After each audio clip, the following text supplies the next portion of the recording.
mañana, 5 minutos, está con nosotros el economista Alberto Acosta Burneo, a quien lo saludamos. ¿Cómo le va, economista? Buenos días. Muy buenos días, un gusto estar con ustedes. Bienvenido. La verdad que en cuanto a la caída de inversión de la producción petrolera es preocupante. Estaba leyendo un artículo suyo, realmente que es para preocuparse desde el gobierno y ver qué solución, qué camino buscamos, economista. Sí, lamentablemente hay una disociación oficiales. El presidente fue muy claro en su objetivo de producción petrolera, de alcanzar 1 millón de barriles. Y en la práctica, la producción ha venido cayendo. ¿Y qué es lo que sucede? Por un lado, no hay esa coordinación entre lo que quiere el presidente y lo que hace quien está ejecutando la política. Además, el sector petrolero está plagado de intereses particulares. Y por otro lado, hay incentivos dentro de una burocracia que no decide, que traba las cosas, que demora las inversiones con argumentos y con procesos interminables. A esto hay que sumar a un tema que también nos tiene que llamar mucho la atención, y es el persistente irrespeto a los contratos. Hay un caso puntual, hace pocos días una compañía, la compañía Petrolia Ecuador, notificó al país sobre una controversia y aseguran que el Estado ecuatoriano les ha perjudicado millones de dólares, que el Estado se ha abandonado las negociaciones para renovar ese contrato. Eso es de preocuparnos porque lamentablemente tenemos un historial de respeto de contratos muy grave. En materia petrolera, en 2006, el gobierno de Palacio creó el impuesto a las ganancias extraordinarias, que después Rafael Correa lo incrementó al 99%, nos costó 448 millones de dólares de indemnizaciones a Perenco. Y la declaratoria de caducidad en el contrato de Occidental nos costó 980 millones de dólares. Y esto de Petrolia, el sector petrolero. Y esto de Petrolia Ecuador es lo que es 67, así es, ¿no? Luego que en el 2020 es una cuestión muy similar a lo del anterior caso que usted señalaba. Bueno, son casos distintos, pero en el caso de Petrolia es una empresa que adquirió las acciones de Repsol, autorizada por el ministerio en su momento, el año pasado. Incluso el gobierno y el ministro de ese entonces lo anunció como una bienvenida en el evento de Ecuador Open for Business, pero resultó que en la práctica el Ecuador no ha estado tan abierto para los negocios, que después de haber aceptado esa venta de acciones, Petroecuador no ha proceso de renegociación de contratos, no solamente con el caso de Petrolia, sino que al final del día tenemos una lista desde febrero de 24 solicitudes de renovación de contratos y de cambio de tipo de contrato.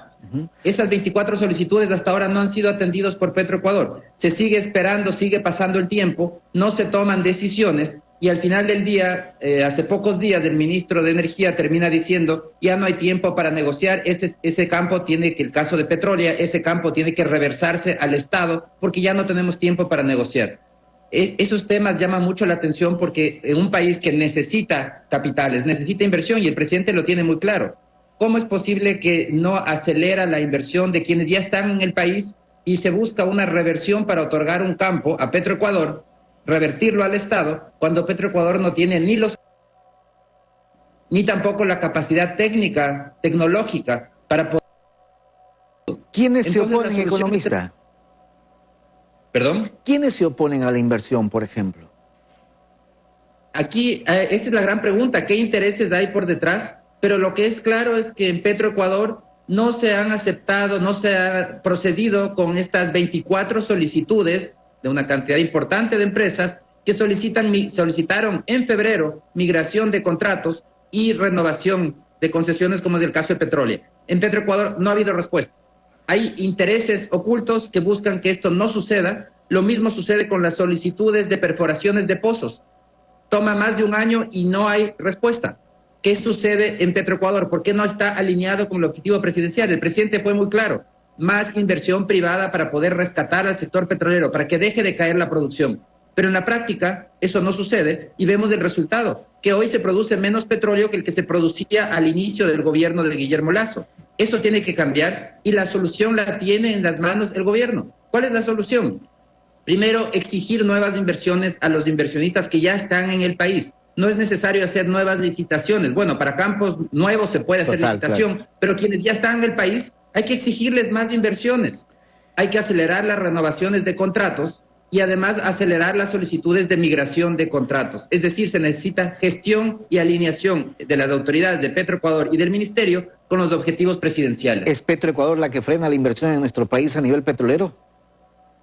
Definitivamente, es uno de los causantes. Está en manos de Petroecuador este proceso de revisar estas solicitudes y no ha hecho nada. Entonces vemos cómo, por algún motivo, y eso es lo que no se podría decir por qué, pero hay esa traba que al final del día lo que está haciendo es limitando el potencial de extraer crudo. Porque que este momento, por ejemplo, Petroecuador se haga cargo de los bloques 16 y 67 que corresponde a Petrolia, implica que va a haber menos recursos para poder extraer ese crudo. El Petroecuador no tiene los recursos para extraerlo. Pero si entonces ni siquiera la producción va a caer. Ni siquiera tiene contabilidad actualizada Petroecuador, pero va a tener los recursos necesarios.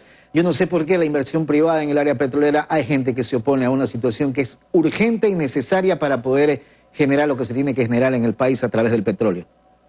Lamentablemente hay muchísimo populismo en ese tema, muchísima información equivocada. Hace pocos días escuchaba cómo un político nos decía es que los costos de producción en Petroecuador son más bajos, son alrededor de $10 y el costo de la tarifa que se paga a las petroleras privadas es de $30. Eso es un engaño. Costos de producción de $10, deberíamos poder comparar las cosas igual con igual. El tema es que Petroecuador no paga impuesto a la renta, no paga participación de trabajadores, no paga ningún impuesto local.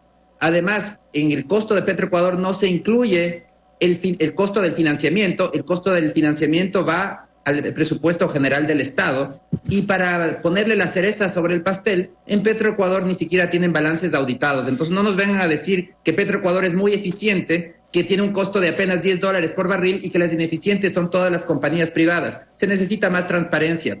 Están manipulando la información ciertos grupos de interés y lo que buscan es que los campos pasen todos a Petroecuador, la estatización del sector petrolero, pero ya sabemos en qué resulta eso. En menos inversión, menos producción, menos ingresos fiscales, menos bienestar para los ciudadanos. ¿Qué es lo que ha reflejado en los últimos tiempos y en la mayoría de años, por así decirlo? Porque ni subimos, ni doblamos, ni aumentamos nada de la producción petrolera por situaciones como estas y porque nos queremos negar la inversión privada de empresas petroleras. Exactamente, vemos como Colombia, que no era un país petrolero, nos superó hace mucho tiempo y lo hizo con inversión de compañías medianas, de compañías pequeñas, que participaron activamente para incrementar la producción. En el caso ecuatoriano hemos hecho todo para ahuyentar a las compañías petroleras, para evitar que inviertan y estamos pagando las consecuencias. El sector petrolero está estancado desde hace años, no logramos subir la producción y lo lamentable es que vamos a perder una oportunidad de oro y es extraer esos recursos mientras todavía son valiosos. Claro. No sabemos por cuánto tiempo más van a seguir siendo valiosos, porque eventualmente habrá una nueva energía que va a sustituir el uso del petróleo y el precio del petróleo ya no justificará extraerlo y ese petróleo se nos va a quedar bajo tierra. Se está perdiendo Sería el lamentable tiempo. que con todas las necesidades que tenemos hayamos desperdiciado la oportunidad de extraer el crudo hoy, cuando todavía es valioso, cuando el día de mañana probablemente ya no lo sea. ¿La solución es no darle más responsabilidad a Petroecuador, economista? Definitivamente, la solución es de entender en la práctica, porque en el discurso político el presidente la tiene muy clara. Se necesita inversión privada, $12,000 millones de inversión privada para poder rescatar la producción petrolera. Petroecuador ni el gobierno tiene esos recursos, entonces hay claridad total a nivel del presidente. El problema es que esas instrucciones no permean a lo largo de Petroecuador y de los mandos medios de los ministerios de energía, y al final del día no terminan actuando en función de captar esa inversión privada. Se queda todo en el discurso. Somos amigables para la inversión en el discurso, en los foros internacionales como Ecuador Open for Business, pero en la práctica, cuando ya estamos con los inversionistas de aquí, que están solicitando renovación de contratos, que están solicitando permiso para un nuevo pozo petrolero, para perforar un nuevo pozo, o permiso para poder migrar de tipo de contrato conforme lo establece la ley. Entonces, en ese momento todo se traba. No se hace nada, en la práctica se hace todo lo posible para que esas inversiones no se concreten. Los intereses particulares por sobre los intereses del país. Increíble, economista. Muchas gracias.